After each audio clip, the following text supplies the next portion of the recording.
I met my ex in 2012, right after I had just turned 30. I had only dated and been with women exclusively until I came out as bisexual at 28. Let's just say the year I was 29 was a busy year making up for what I missed out on. It was mostly casual hookups. Yes, safe, and I did try dating two different guys for a few weeks, but it just never worked out or got serious. I kind of figured that I'd probably end up marrying a woman or not getting married at all because I just didn't see myself catching romantic and sexual feelings for a guy. Then I met Ryan. From the first date, it was just like the only other time in my life I had fallen in love. Butterflies. Constantly thinking about him, wanting to spend every moment with him. He fell for me hard too, and we became an item, though he did say while he considered my bisexuality a turn-on, because he had a thing for straight guys, it also gave him pause because of my desires for the opposite sex and his concern it may lead me astray. I thought about it and understood it was a legitimate worry, but assured him that I couldn't even think about anyone else because I was really into him. Note: I knew he was the one by the end of the first month and I was in love, but I wasn't going to say these things too soon and risk scaring him off.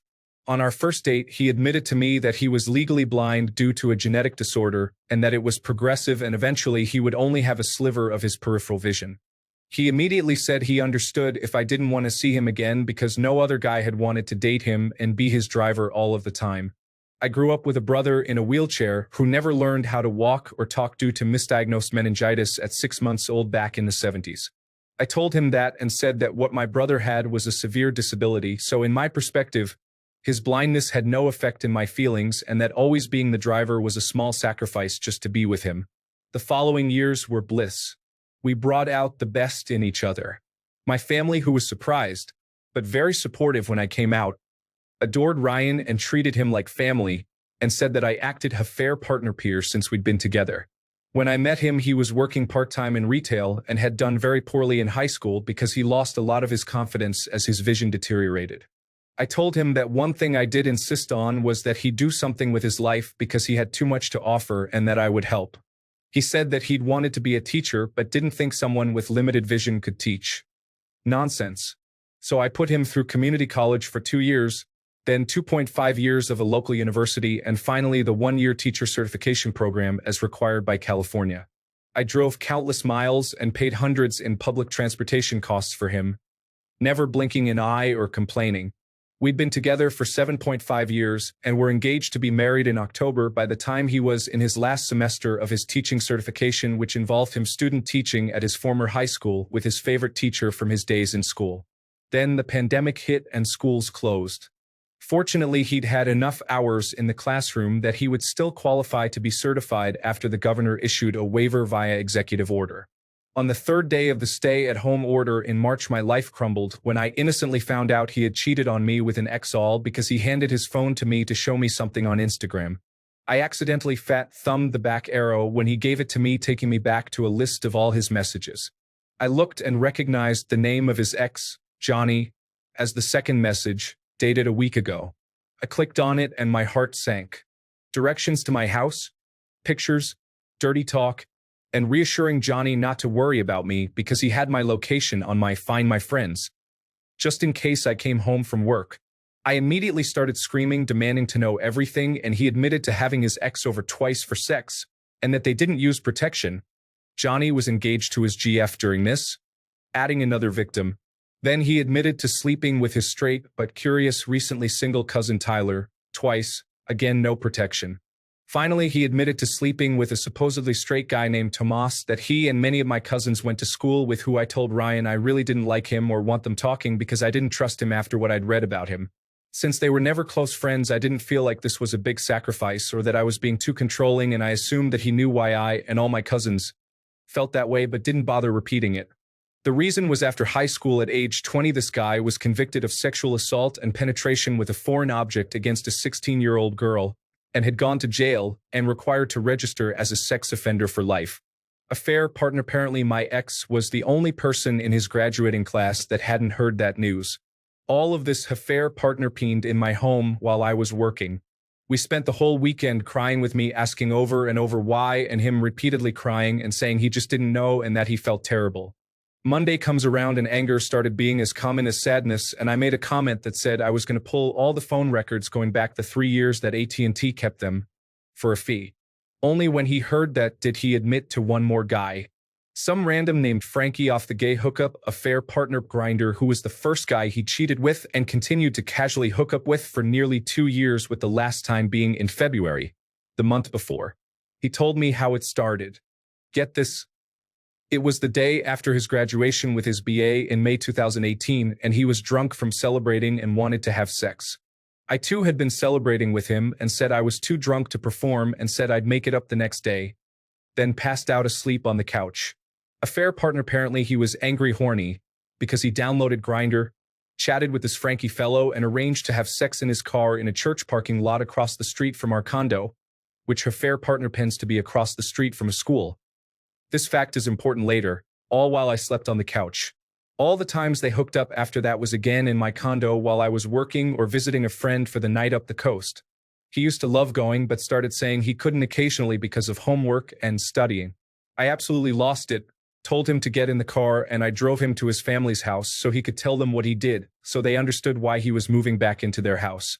While he was in the house, I was in the driveway on the phone with American Telephone and Telegraph Company ordering the 3 years' worth of detailed call/text logs.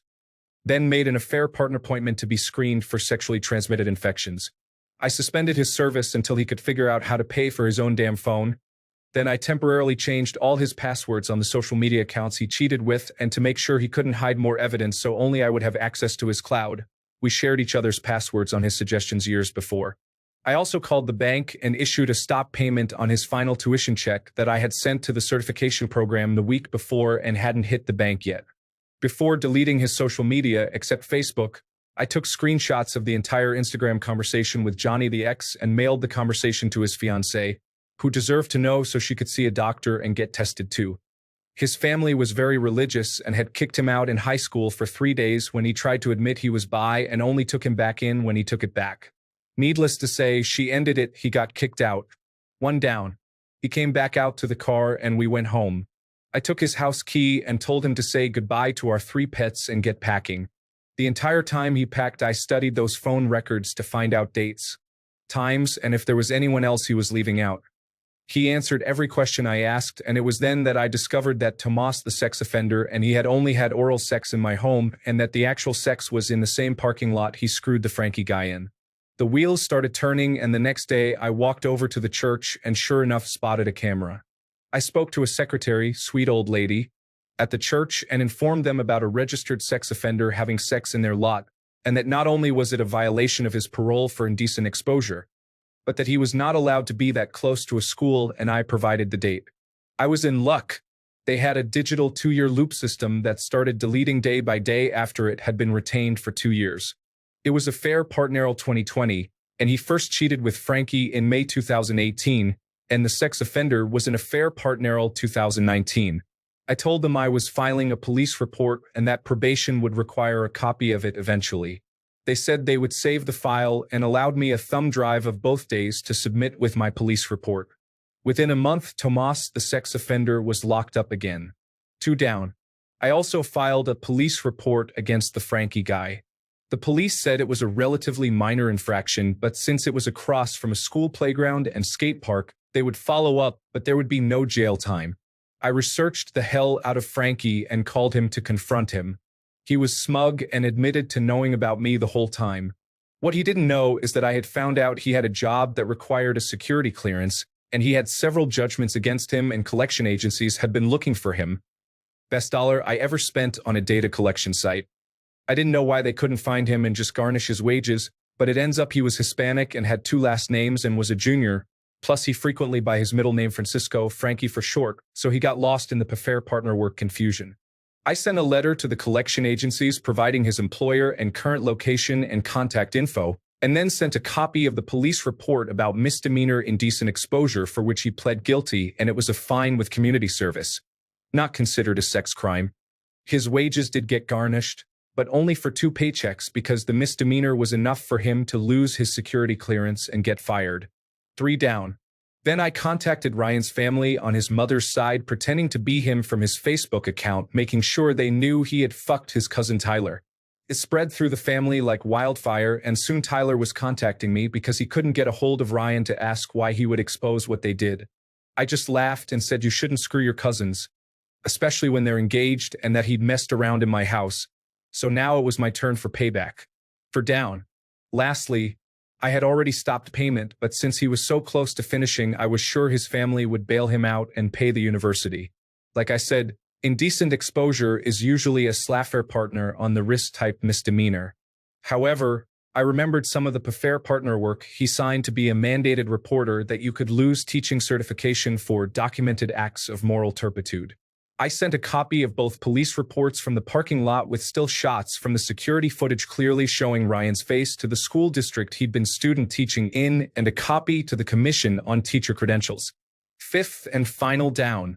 Admittedly, I did all this out of anger, but he shattered my sense of self-worth and made me incredibly bitter and untrusting after years of being generous and supporting him. Everywhere I looked in the town, I thought of Ryan and the cheating. I felt a terrible energy in my condo knowing it all affair partner peen there. I stayed 9 months and watched all 5 of their lives self-destruct. Then sold my condo, making a nice profit, and relocated to the Pacific Northwest to start over. One thing that is sad is I found out just recently that his ex, whose fiancé broke up with him, ended up committing suicide several months after I moved. It is too bad that his family was so closed-minded to turn on their own son. But in the end, it's not my fault that he cheated on his fiancée by coming into my home at my fiancé's invitation to cheat. Suicide is never the answer to one's problems, and I hope the fiancée he cheated on doesn't blame herself and that only his family does, as they should. TLDR. I emotionally and financially supported my ex through college and his teacher credential program for over 7 years, only to discover he had cheated on me with 4 different guys, one of them the day after he graduated, and then occasionally for nearly 2 years in my home while I was at work. I took my revenge. My ex lost his career before it even started in our relationship. One affair partner lost his job and had bill collectors after him. Another lost his fiancée and was kicked out.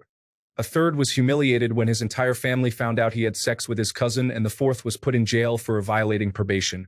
Lesson: don't cheat and deceive or fuck around and find out. Too bad there isn't a way to reclaim the money you paid on his education up until that point too. Sounds like he deserved all of it. It's despicable to treat someone who's tried to build you up and support you like that so poorly. I might feel bad for some of those other partners because of what they may or may not have known or what they may have been misled to believe, but that's a risk you take. Only through lawsuit, but his life is already ruined. He'll never be able to teach, so why bother, I guess. Trust me, I wish I could have.